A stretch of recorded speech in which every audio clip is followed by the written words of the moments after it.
welcome to the next edition of the Value Exchange podcast. I'm Annabelle Lambert and I'm here with my regular co-host Rob Pye. Say hello, Rob Pye. Hello, Rob Pye. We've done that joke before. That was such a podcast voice. It's like, hello. Oh dear. It took him at least 18 weeks to do that joke. I was waiting every week for that joke and then it arrived. Brilliant. And then anyway, moving on. I am delighted to have with us today an old friend of Ethos, Catherine McLaughlin, who I believe, looking at details, joined our merry band of Ethos partners in 2013 for a short while, and then moved on to do many other things, which I'm sure she will talk to us about, and we will explore further, all of which have been wonderfully socially valuable, which is why we're here. So Catherine, I'm going to ask you to please tell us a bit about yourself. Short, it doesn't have to be short. You can ramble as much as you wish, but tell us about yourself, who you are, dangerous. And what motivates you. Again, it's such an easy and yet very, very complicated question, isn't it? I think if I had to sum myself up, my big thing in life is only connect. It's an E.M. Forster quote, and it is. I'm really, really passionate about connecting people, places, and ideas. And I've done that in all sorts of weird and wonderful ways. And when we were talking just a little bit earlier about stories, one of the stories I always tell about myself is when I was at university thinking, after kind of doing 2 years of my very, very useful theology degree, thinking, what do I do next? And I'd kind of decided kind of management was the way to go. And I'd gone to a couple of the kind of the milk round things with the big consultancy firms and the big multinationals. And I remember sitting, and I don't know whether I should use the name of the company. It was somebody kind of like Unilever, Procter & Gamble, that kind of thing. And these brilliant, intelligent, articulated women talking about their careers and waxing lyrical about selling washing powder. And I just remember sitting there thinking, I cannot get out of bed for washing powder.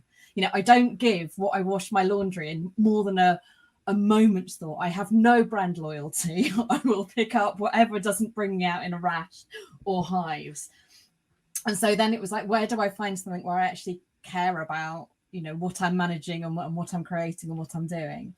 And I think that's why I kind of veered towards the NHS graduate training scheme, because I thought at least you're doing kind of something meaningful that doesn't involve washing powder. And I think that's kind of where it started for me. This idea about, you know, management can be a really generic skill, can't it? You know, you can manage anything, but it has to be with purpose.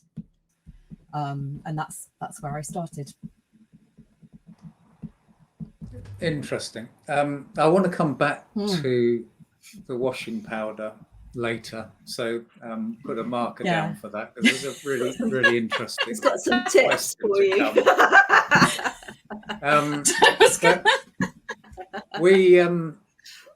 Ethos has always been a future of work experiment, and we're trying to learn again what sort of what we would want to be as an organisation. The hierarchy, the structure, the thing, and that's where this thing value exchange comes into it. But one of the first most striking experiment in early Ethos days, I think it wasn't 15 years ago, but maybe between 10 and 15, was when we first worked together. We recruited, we decided to work together, and you came in. I think it was an organisation called TimeWise who were looking just to place people who wanted something. I genuinely thought you were a cult. I thought you were a cult. So talk us through the I genuinely did. Talk us through your first. I remember saying to my sister, like, I'm going to meet these weird people, and it was a pub somewhere in London. Yeah, you just turned up. I can't remember.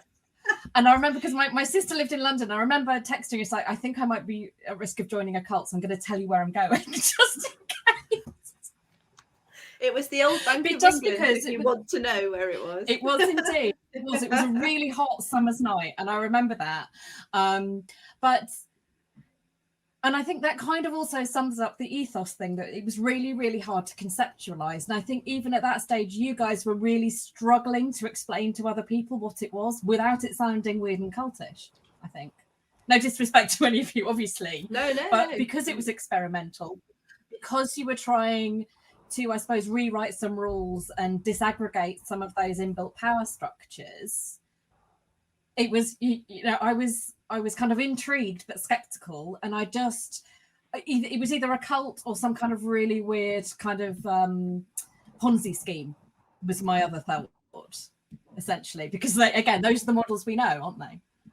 The ethos model is still and so I remember quite we unusual. were sort of on the 23rd floor of the Union Jack building, and there were like 6 or 10 people who were interested in joining, and we were interested in recruiting 6 or 7 people there, and there was probably 15 or so of us in a room, all kind of trying to work out what this might be without particular definition of a role or responsibility. Because we wanted, and that's what the value exchange of, what do you want out of work? And that's where maybe it sounded like a Ponzi scheme or a weird. I mean, others have described it as taking a leap of faith. That's quite a common, I'm really uncertain, don't know what, in the past, what's this, what does this mean? But these people, having met us in the pub and realised we probably weren't a cult. I was mindful of not being a cult. So I think when we started out 24 years ago, that was common. 15 years ago, people were still like, oh, odd, 10 years ago. I don't think, number one, I think we can describe what we do quite clearly now. Well, you have more examples now. I don't think you can point to things. Stories. But any, just to in terms of your story, because about you and stories. So, I want to wind forward to your time after Ethos, Sport England, but before that, memories of, relationships working together, thoughts, Ethos early days, and how that mapped to your journey at the time. I think it was one of the kind of first occasions where I took my box of tricks and tools and recipes for success and applied them to different scenarios and different infrastructures. So I'd not really done that much work with the military before. So some of the things I'd picked up along the way, whether that was about applying for grants or funding or all of those things. So kind of using my skills in new ways, in new contexts. I think that was really, really important. But also, in a sense, it was lockdown working without the lockdown, because you were almost virtual from the very, very start. Essentially, wasn't it? You were doing it before it had a name, essentially, almost. And I remember you just used to complain about my internet, Rob. And me and Mark Davis found the sad trombone noise on Google Meet. Yeah, and we spent a lot of our meetings making the sad trombone noise at any given opportunity. But it's really interesting that through the pandemic and more pandemic stories to come, that actually everybody's gone through that. What does it take to work from home, work remotely? Yeah. And that like everything else is a journey, because when we started remote 24 years ago, the challenges were different, but it's a journey. You don't suddenly plug in and I'm online.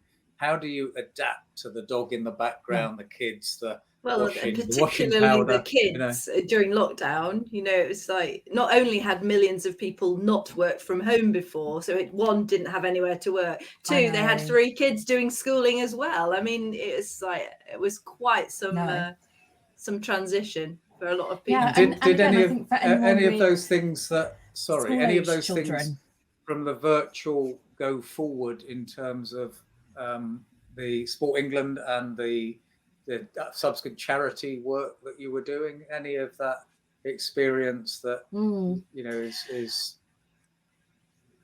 I think, the key things is knowing how to blur your background, because you don't want people to see the state behind you. But also, again, I think my kids have been used to me working at home for a very, very long time. And even, those lockdown, particularly before virtual school kicked in, I mean, it was really, really, really hard. And actually, because I was at Norwood, I was on site quite a bit to begin with. And after a couple of weeks, I started taking the girls in with me to volunteering, because we were so busy and cooking and making so many meals and packing so much PPE that they basically just volunteered with me for the first kind of 3 months before school, because there was that weird bit where school wasn't really happening for a bit, wasn't it? It was all slightly strange. But I think trying to find, I think what you can miss with virtual working really easy are those really casual check-ins you tend to have while you're waiting for the kettle to boil in the office kitchen, or when you're taking your coat off, or when you're waiting by the photocopier, and trying to find meaningful ways to create those conversations about how, I knew you were taking the cat to the vet yesterday, how did that go, or how did X's first day at preschool go. And it's really easy in real life meetings, you tend to have the chit chat beforehand, don't you, while everyone's getting a coffee. In virtual meetings, it's like, right, come on, we're all here, let's boom, boom, boom, boom, boom. And you have to find ways of creating those space for what I call the casual conversations, which have no productivity value, but they keep the connections between us alive, don't they? And massive actually social the flip value side of that was because people were bringing their whole self. Yeah, but because people were bringing their whole self, which included, I mean, the stuff I saw going on in the backgrounds in people's Zoom meetings was, we've got chickens, parrots, children, Granny was walking past.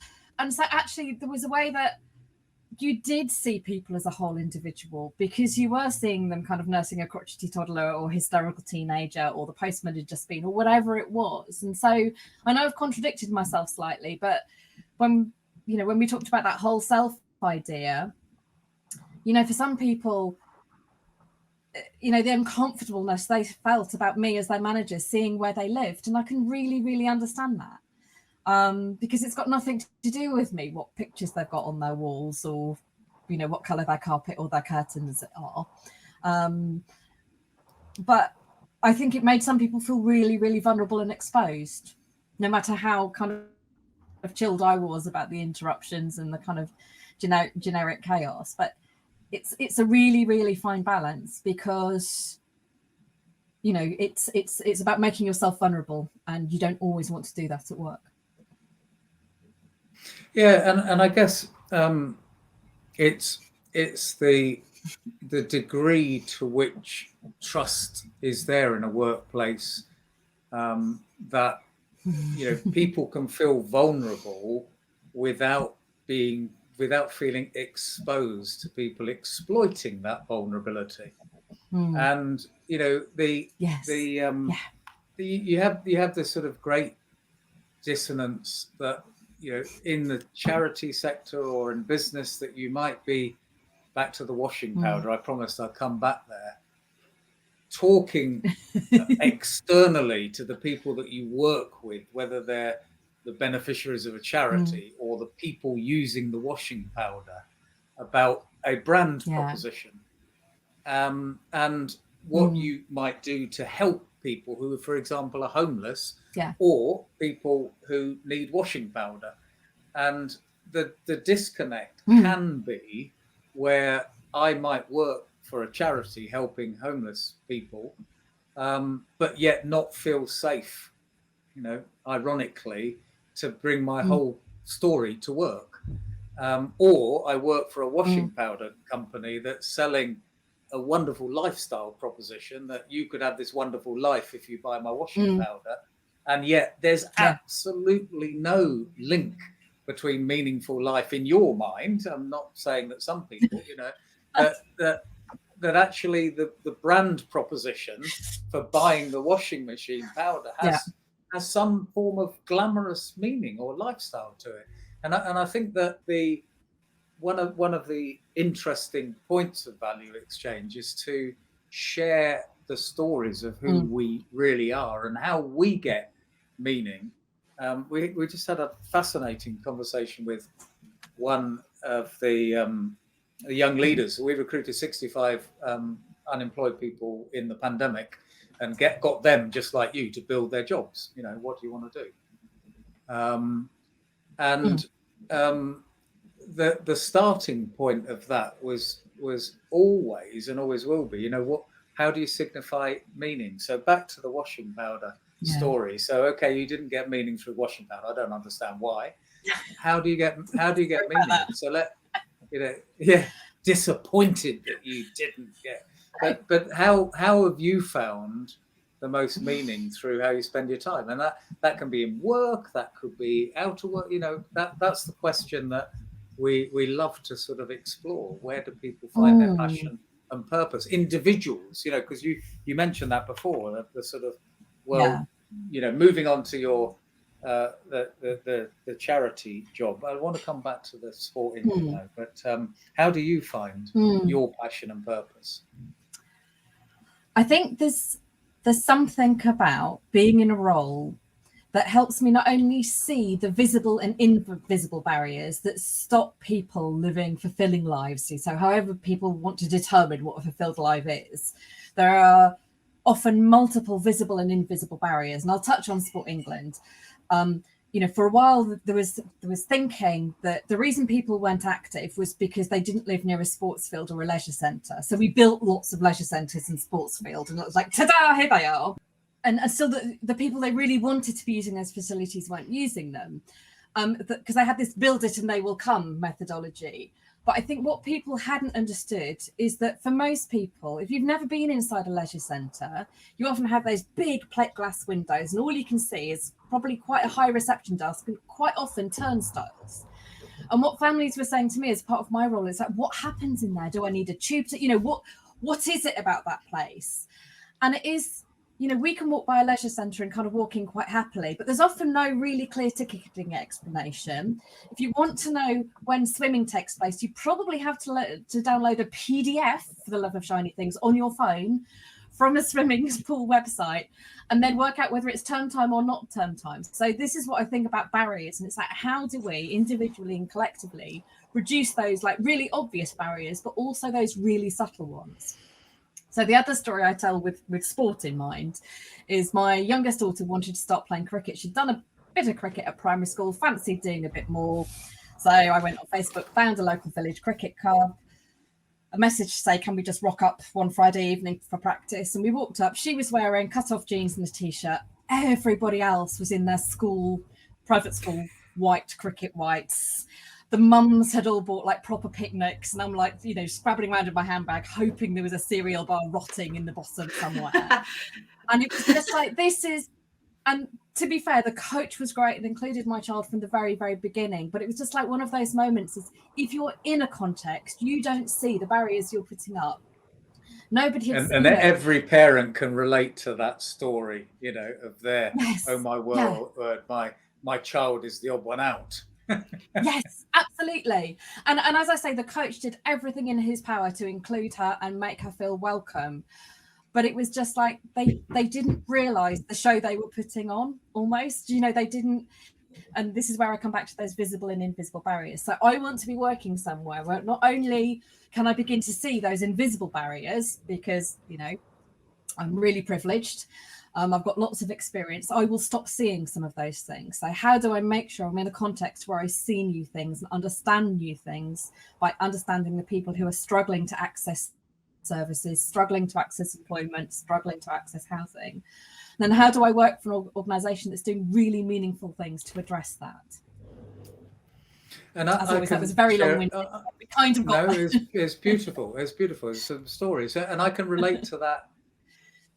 Firstly, in the stories you shared about, you know, should you bring your whole self to work? You know, you're making yourself vulnerable, and we see that a lot. And yet, when we're working with charities who are helping the world, some of the staff might be overworked or stressed, or, you know, not being their best self, not bringing their best self to work, because of something that's happening to them as an employee, which they're not going to be able to sort out unless they bring more of themselves to work, because it happens to be about their children in the playground with cut off jeans or whatever, you know, a real story that you know, and therefore you know, how do you build that permission? How do you build that trust in a workplace? You go, look, actually, I like jam sandwiches at lunch, to make the bring the Annabelle story, and that you know, those barriers you talked about that motivate you, they're in the workplace as well as they are out there in broader society. Yeah. And you could say, but I've got a job, that doesn't matter. No, it does. It matters to all of us, wherever we are, however old, young, rich, privileged, and that's the sort of messages.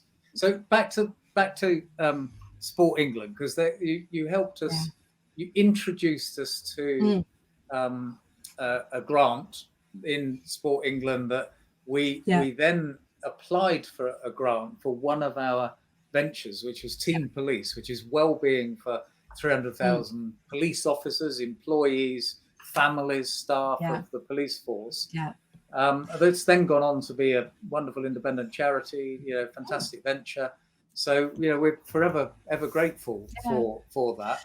And that was... you were sorry, go on.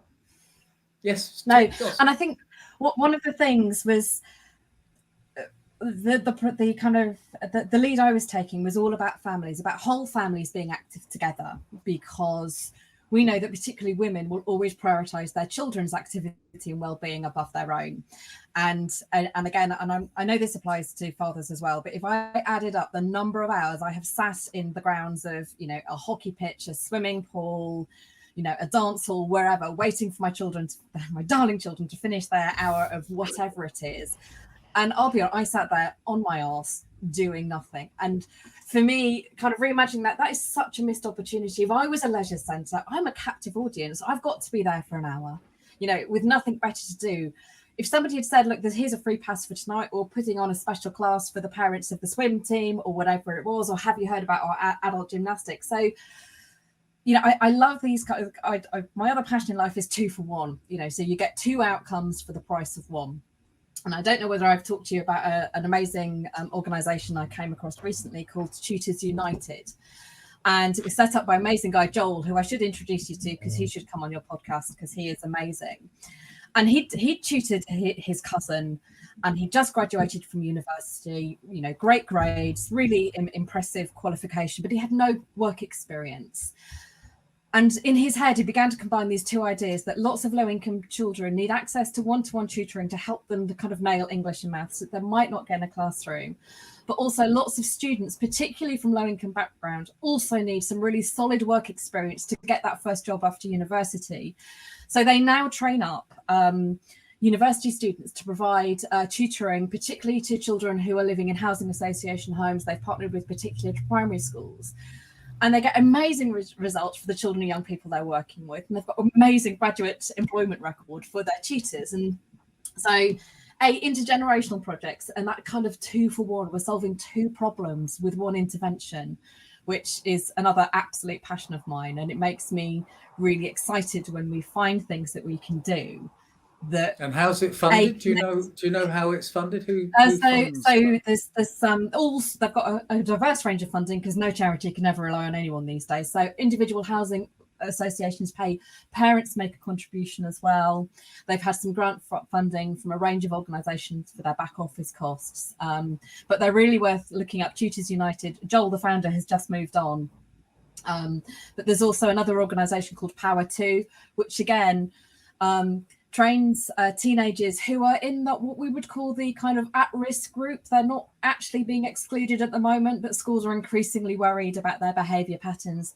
They train them to mentor vulnerable children in primary schools. And again, when I first read about that, I'm like, oh my goodness me, I'm not sure that I feel comfortable with this. But actually it's extraordinary and life-changing, because the children can see people who look like them and sound like them doing something really, really important in primary schools. And it also gives those children, you know, again, meaningful qualifications and a meaningful experience. And so for me, this is all of this thing about kind of visible and invisible barriers that actually people who look like me, you going into a school mentoring, yes, has value, but not as much as somebody from your local community who goes to the same, chicken shop as you, who gets the same buses. That is 100 times more valuable than me rocking up. Well, it's really interesting. Go on, Annabelle. Sorry. Sorry, not always wonderful to help most disadvantaged, etc. Always really important. But on the basis of seeking out social value, just generally, in roles people do. You just reminded me of when we were in Suffolk, there used to be this music tutoring entity called Planet Music, and it was run by really young, cool people, and they were all, music grads. And so the kids used to love to go because they got to interact with some cool music chap. But of course, in reverse, what was happening is these people were getting work experience. They were still at university, or they were even still at school, but they were able, to do the tuition. And I thought it was fun. I thought it was brilliant, fantastic environment to encourage people to just enjoy music. It wasn't about exams. You could do exams if you wanted, but it was about going, having a go and doing music. And it was just, you just reminded me of it, because I've never seen that model employed anywhere else. And I think I'm sure it is, but if it isn't, it's a missed opportunity, and create more Planet Musics. It's just absolutely. So just as a story update from Sport England, that the grant that we received for it went into a program which still running, called One Team Active, and that was about getting the families of the police force into a sports centre for everybody to do stuff together. And therefore the motivations, if you like, for police officers was family time for them. So it was kind of them giving back, so you're kind of giving something to the workforce, you're giving something to the family, you're giving stuff to the community, you're getting young people, and we're on this social value mission of trying to get awareness that social values available for everyone. From that moment in the coffee machine when you listen to somebody talk about their kids, you're delivering social value, you're exchanging socially valuable context. And when you help employing a disadvantaged young person, somebody who wouldn't otherwise have the opportunity, you're going to, if you do it well, get more out of it than you put in. And if you engage with it, our story of what we learned, with 65 young people we employed, and our approach to inclusivity, totally different than before that project, because we engaged with it as in a way that was an equal, rather than patting people on the back and go, okay, you don't have a home, we're going to give you a home. It's like, no. The other organisation, I would kind of name check now, is there's a great carers organisation called Carers First, and they have a digital champions programme. They've been training up young carers to support older people with caring responsibilities to be able to access online resources and connect digitally and stuff. So again, you get that beautiful synergy of young carers stepping outside of their role of kind of being a household member with caring responsibilities, to having a real role in the community, but also supporting other carers who are at a different life stage, but still wanting to reach out and make connections if they can't leave their own house. And I always say it's my 2-for-1 passion. It's, how can we do stuff that has, more than we're more than the sum of our parts, and let's make sure our interventions and our services kind of do that as well. And let's build this in by design. Let's try and avoid it being an accidental outcome. Let's really, really think about what connections we're creating. Yeah, really. I mean, the intergenerational one is, something I have in the back of my mind always, because my father was 92 when he died. And, he would often say, I don't want to sit in a room with old people. I'm not in, why would I want to sit with old people? you know. And I think just, you know, I think what you surround yourself with makes your life, doesn't it? You know, and you need all sorts and everything, you know, for a fulfilled life, don't you? You do. So I'm not going to sit in a room with a lot of old people either. So back to myself with children. back to Catherine and passion and purpose. You winding forward to the pandemic. You were sharing a story before we pressed record on the podcast about clarity, purpose, priorities, helping people. You know, what was that about? Was that a lottery or a different organisation, new organisation? So that was at Norwood. So I joined Norwood not long before lockdown. So although I was technically there for children and families, Norwood was also responsible for quite a lot of adults with learning disability, autism and other complex needs, who were either living with us in residential settings or in supported living. And as you know, the world kind of turned on its head overnight. I remember sitting there thinking, this isn't going to happen, this isn't going to happen. And then like, oh, it did happen, didn't it? Yes, it really has. And there were no rule books. There was no evidence base from which we were working. You know, it's funny, I talked earlier about my children volunteering, and they can still kind of literally go through the coding for every single grade of face mask that we distributed at Norwood during the pandemic, because there were different face masks for different purposes. They still know the postcodes of all of the homes because we were packing boxes. And again, it's that those really strange memories. But so, you know, as a kind of a COVID team, we had to learn to trust each other. We didn't go through that normal induction, let's have a 20-minute conversations like, hello, you know, Rob, I'm Catherine, It was, you know, the number of times I started a conversation was like, hi, I'm Catherine. I've not met you. I've only just joined, but this is what I need you to do. And actually we short-circuited the trust process because we didn't have a choice. We couldn't all do everything.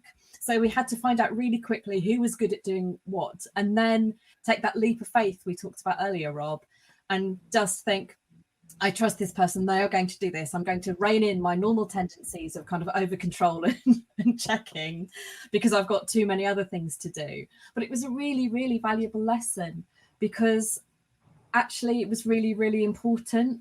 But there was also that other bit of being able to see when people were really struggling. And I remember we had a couple of really tough periods where sadly, you know, we did lose some of the people we were looking after. And, you know, for the managers, you know, in those settings, we literally had a rota to support them. They were almost never on their own for about a week afterwards because there were lots of practical things that needed doing, but we also needed to really visibly show our support and commitment to what was happening. So whether that was making sure their own freezers were stocked with some food or wrapping Christmas presents, because it was that awful that first Christmas in COVID when we thought it was going to be all right. And then again, the wheels fell off. And so for me, there was something about that absolute trust, that clarity and purpose, and having some really, really difficult conversations about, you know, do we need to think about body bags? Do we need to think about this? Because there was no script. You know, I'd not been part of any, you know, pandemic planning response, you know, after all of my years in the NHS and all the rest of it. And so we just had to put everything in the middle and kind of Catherine, trust each other. You've just reminded me of one of the stories that spurred me to work with Annabelle and Tony to create Ethos 24 years ago. When and it's about trust building and crises. And when we were in EY, we had these massive bids projects, global, you know, 56 countries to try and work together. And I was younger then, so this was probably not a good piece of advice. But in my mind, all those people who we were coordinating, and we needed to put on a plane and crash the plane in some remote area to survive, you know, for a month, to have some common crisis that brings everyone together in order to really rapidly build trust, collaboration, moderation of everyone's interests, you know, what do you eat, etc. to then work together seamlessly. And the thing that the pandemic did, we look at the NHS and the swab tests, and we just suspended all of the reasons we couldn't work with each other, and we just got on with it. We couldn't do stuff. Yes. For a moment. Yeah. And then, so my question is, given your NHS and given your learning, how do we do that without sparking a plane crash or a pandemic every time we want people to feel safe to bring their whole self to work? Yeah. So I think what I have taken away is there are some bits of the pandemic I want to hold on to, other bits I would never want to revisit in a million years. But clarity and purpose is right up there, and having that absolute golden thread. And so if we as either individuals or organizations aren't sure what we're doing, then let's stop doing it. Almost. Let's be really clear about the outcomes we're trying to achieve, because then every single decision gets easier. And it's not about having, a rigid, really boxed in approach. I talk about having a flight path. Now, your plane may get diverted. You might end up landing in Newfoundland, but you're still on that same flight path, and you might have a very circuitous route, but you still have that sense of direction. And I think the other thing that we really struggled as the COVID team, when it started to come down, we'd formed a real tribe, but we were really aware that there was a real danger that we'd become really tribal. And so we spent quite a lot of time thinking, it's like, how do we move away from this almost closed shop, because it had to be trusted. We had to be able to bring our whole selves into those, we had a daily meeting to kind of plan the day and do the sit reps and all the rest of it. How do we dial it down a little so we didn't become tribal, we didn't become exclusionary, and we didn't keep saying, oh, well, in the pandemic, this is what we did and this is how we did it? Because we were really aware that was a massive danger, because we had been through this extraordinary period. We needed then to find a way of functioning that wasn't about the world being on fire. And it was hit and miss, actually, I think, as to whether we succeeded in de-escalating ourselves and our processes and our mindset into, the new normal, or whatever we want to call it.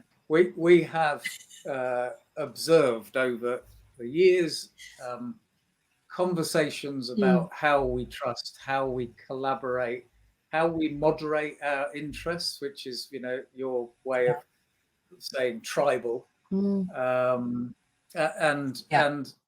the how we align on purpose. It reminded me that another story about, are we clear on our mission, on our purpose? Do we have clarity? And it's so easy to solve the wrong problem very well. An example of, I think, an amazing homeless charity called Sockmop that operated in London, I don't know if it still does, years ago, would never assume that because you were homeless, then our purpose is to give you a home. They actually wanted to listen, and the way they listened was they walked around the streets of London and gave socks to their street friends, they call them, not the label of homeless, but their street friends. And therefore, if someone was a street friend, maybe a sock was a way to encourage listening and dialogue. And then from that point of listening, then actually they could look at, well, what might these individuals want that they weren't, getting, which certainly a home might have been the last thing on somebody's mind when, the responsibility of rent, the responsibility of work, that, whatever was just furthest from their mind. And therefore, that even that clarity of purpose, it's not necessarily about having a strong, iconic leader who says, we're going to do that, particularly when you're in the game of social impact. No, and I think I've just caught a headline today that Lankelly Chase, one of the big grant making organisations, have said it's going to completely asset strip itself over the next 5 years, because they believe that philanthropy as a model is absolutely broken.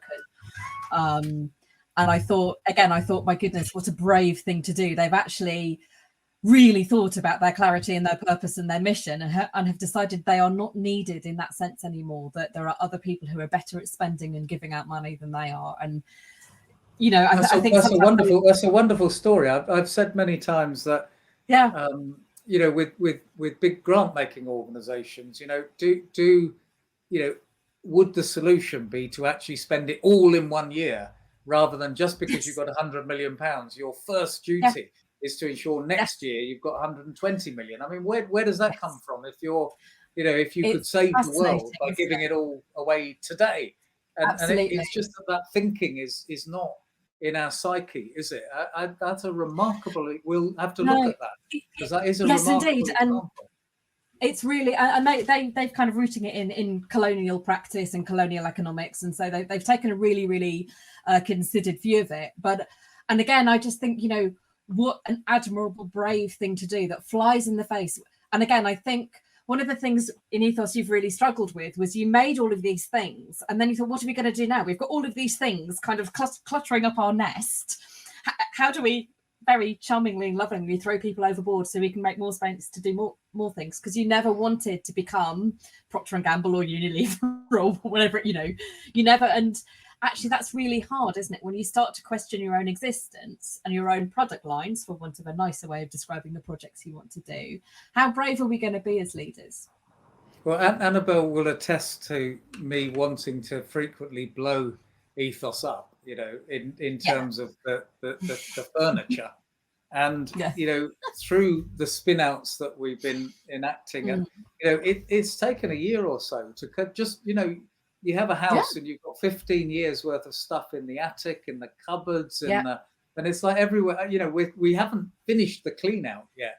But in order to get the headspace to then build the next thing, your head can't be full of smart cities and parking and, you know, skills planner and all of these major projects that, you know, there are still bits of the cobwebs, there are still bits of the culture left in that. I'm not going to name the organisation, but I think it's really easy to sort of fall into the trap of thinking we fundraise so we can deliver X service, rather than we're delivering X service so we need money to do it. And these two viewpoints are fundamentally opposed and different, because one bit you're starting with the money and ending with the service. The other way around, you're starting with the service or the impact or whatever it is you're doing. And I think it's really easy for particularly charities to lose sight of, actually, we're not here to raise funds. That is a secondary problem for us. Our primary purpose should be about doing something interesting, impactful, imaginative, what amazing, are our objects? But never taking it for granted and never thinking, what are our objects? And, you know, it's very really difficult though, isn't it? It's really hard to maintain that clarity, because you build this kind of structure around you. And do you want to be the director or the chief exec who says, let's tear it down? Yeah, and it is it's an impossible one to, not impossible, it's challenging to deconstruct. You know, there's that expression, who pays the piper calls the tunes, and that, you know, big funders have responsibility to make sure their money isn't abused or misspent. And therefore, you know, they will be saying, here's £1 million. We need you to report X, Y, Z, A, B, C in order to get that £1 million. And I do have a story of a little lady in a community development organisation who told the funder to go and take their £1 million and you know, do something with it. Because she couldn't comply, didn't want to, with the conditions of funding, and that is a very brave thing to do. It's easy to understand what you've just said, but the system actually is very geared to who pays the piper calls the tune. And most funders will only fund, they will only fund new work. So if you're doing something really well already, no person, she says, struggling. Nobody wants to fund that because that's new and sexy. And I'm a great believer in actually some of the old dull stuff really, really works, guys. And we've tried to find a way of delivering it sustainably, but it's not new, but it works. And we've got the evidence to show it. But most funders want something new, and they won't fund running costs. It's like, so, if we think of the cost of living crisis for most of our household bills, charities are hit with exactly the same stuff. Their staff are hit with it, and their service users are hit with it. And yet, you know, most of the big funders will not fund back office. And so it's like, and again, yes, we can all go virtual, but my goodness, a Teams license costs costs a pretty penny, and we still have to fund laptops and all the rest of it. And there is a thought process in philanthropy at the moment that says we shouldn't be giving away tiny amounts. It should be the mega bucks. But do you know what? If you're running a toddler group in a village hall, £200 is life-changing for that group in terms of maybe getting some sensory toys so your toddler group is more accessible for children with special needs. That's almost as impactful as giving someone else 2 million. And so it really worries me when the narrative around philanthropy, it's like, let's stop funding these little piddly bits. But actually, you know, sometimes 200 quid is all you need to do something really meaningful. Yes, on a small scale, but, you know, let's think about impact in its broadest sense. Yeah, we touched on this when we talked to the chief projects officer of the EY Foundation, because her dream is to have the collaboration across all socially mobile, social mobility focused charities. Because for her, it was about the outcome, not what she was doing, what EY was doing. It was about helping young people. And of course, you know, it's we need to be better. I agree. Keeping focused on the outcomes. We again talked about it with Chi Hung as well, who's a social impact investment like guru, you know, in that space. And he's just, you know, the minute we look at something else like the process or the funding mechanism or something like that, and we lose sight of what we're trying to do. And I think for me, there's sorry, Rob, you go ahead. No, I want to ask about employers, so not just the charity sector, but businesses, government, etc. So the issues we talked about of, you know, priority, purpose, alignment aren't just there in the charity sector, and you know, business and government can do so much, but this is working across stakeholders. What are your thoughts about what we can do to help the employers do more in this sector? You know, you said £200 can make a difference, but you know, you've got the employers who have got thousands and thousands of employees, and it just a tiny little nudge in the culture there. I think it's really interesting to see the move away from, you know, if we go back to the kind of the Ernst & Young type of, you know, mega employers, moving away from your standard Oxbridge milk round and looking much more about diversity and social mobility, and being much more willing to consider people for kind of graduate positions who haven't come through a traditional route, and the idea of kind of particularly contextual applications. So we, you know, taking into the to account the context that people have come through, and somebody saying the fact that you got an A star in an inner city comprehensive is much more impressive that you got an A star and you went to Eton, essentially, because you know your access to opportunity and your access to whatever, and I think that's really, really interesting, and I think it's really, really encouraging. But I also think, you know, there's quite a lot of corporate charity partners who now, you know, will mentor, you know, their charity partners and stuff. But I also am a great believer in reverse mentoring. But actually, because actually most of the charity managers I've met are more entrepreneurial, creative, business focused, you know, financially minded than pretty much anyone I know who comes from a business background, because generally we don't have a choice. You know, we're doing stuff on a shoestring, we're creating these partnerships. So let's not assume that it's always a business that has something to teach a charity. So this idea of reverse mentoring, but that works. Love it. Yeah, love it. I love the idea. Yeah. Internally. Yeah. Internally as well, so that the chief exec is actually mentored by the graduate entry person or the apprentice, and it's this idea that actually we all have an awful lot to learn, and let's not pretend that it's a one-way street. But by calling it reverse mentoring, you're really centering the idea that we're the ones rocking up to learn, and I think that's really, really key. So that's some of my own, and again we have to create if we're asking people to work with really, really vulnerable service users, so in my last role, I was employing, psychotherapists and counsellors. And I think part of my safeguarding responsibility was to create a working environment where my staff felt safe and grounded, because I couldn't expect them to go and counsel and have good boundaries and do all of those things with other people if they felt that their working life and organisation was uncontained and chaotic.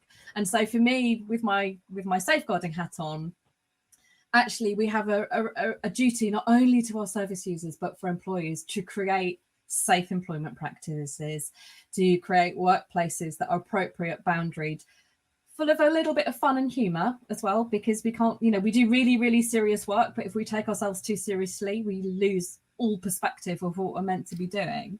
So we have to create really safe spaces and when we employ people. And that comes back to our bringing our whole self to work. Now, as I say, I'm also a great one for boundaries. There's stuff about people's lives I just don't want to know. But there is that sense that, it's really, really important that we provide space for people to say, do you know what, I'm having a really, really bad week. And for us as kind of managers and employers or co-workers or whatever it is, to be able to say, my first thing is like, do you need not to be at work? Because I would always much rather people took that time to go and do whatever needed doing or settle whatever needed settling, rather than trying to give their all to another person when, they're fighting fires at home or whatever else it might be. Annabelle, do you have questions? No, yeah, and I think no, but just adding to that, I mean, there's the nature of that role is very impactful as well. So if you've got all that family stuff, I think the role itself, having that safe environment to go, today this is too much for me, or whatever, it has to be understandable. You can't. Yes. These are high stress, very difficult roles that people undertake, and so they will impact them. And the fact that one day they perhaps can't fulfill their role as brilliantly as every other day, that's okay, isn't it? That's being human, and that's being alive. It doesn't make them useless. I'm a great believer in the concept of good enough parenting, and that applies to pretty much everything. Most days we manage to be good enough, whatever domain of our life. And actually, some days we don't even get there, but let's not pretend we're perfect or outstanding or anything else. It's good enough, because actually people don't need perfection. And to go back to one of my other passions, as you probably know this, but I do lots of craft. So I knit, I sew, I crochet. And one of the things I was always really mindful of doing is allowing my children to see me absolutely ballsing up those projects.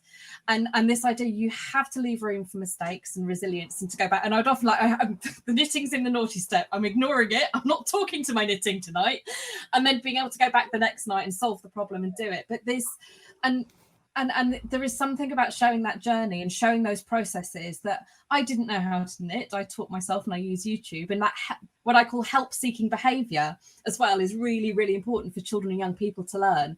That as adults, we sometimes think we have to know it all and not quietly Google behind people's backs. But again, the conversation I had often with my girls growing up is like, I have absolutely no idea. How can we together find out how that works or what that means or how we go about doing that? And I'm going to use that awful phrase, teachable moment, which I absolutely loathe and abhor. But there is something about, as adults, we need to show our whole selves to our children as well. Again, there are boundaries there as well. But that idea that when we didn't suddenly turn 30 and become kind of perfect and knowledgeable, and also saying when we've made mistakes, because we get it wrong as parents, don't we? And actually leaving space for us to say, do you know what, last night I handled that really badly and I'd like to apologise for jumping off at the deep end or something. And one of the things we did in lockdown, we showed the girls all of the public information safety films that we grew up on, because I had this weird thing, it was like swimming in open water. I mean, those films were terrifying. That and the cat pulling a tablecloth out and spilling tea. And we showed them all of these films, and they're like, oh, this explains so much. This is why you're so weird about all of these random things. Do you have your Google those films? They are terrifying. Do you have your nuclear shelter under the stairs built? Is that for that moment? Absolutely. Yeah. And because don't you remember there was that thing that if Charlie if the you cat used to terrify me. If you looked at a piece of food and went swimming, you would die. It was that simple, wasn't it? Yeah, I feel I grew up with those. I'm conscious of the time. We have been nearly a whole hour, well over our normal amount of time. It's been wonderful to talk with you, Catherine, about these interesting challenges that we all face and want to solve in the world through what we're doing. So Rob, do you have any last words you want to thank you, Catherine. Some real insights there, some real gems that hopefully you know listen to it again. It's been an absolute share it joy.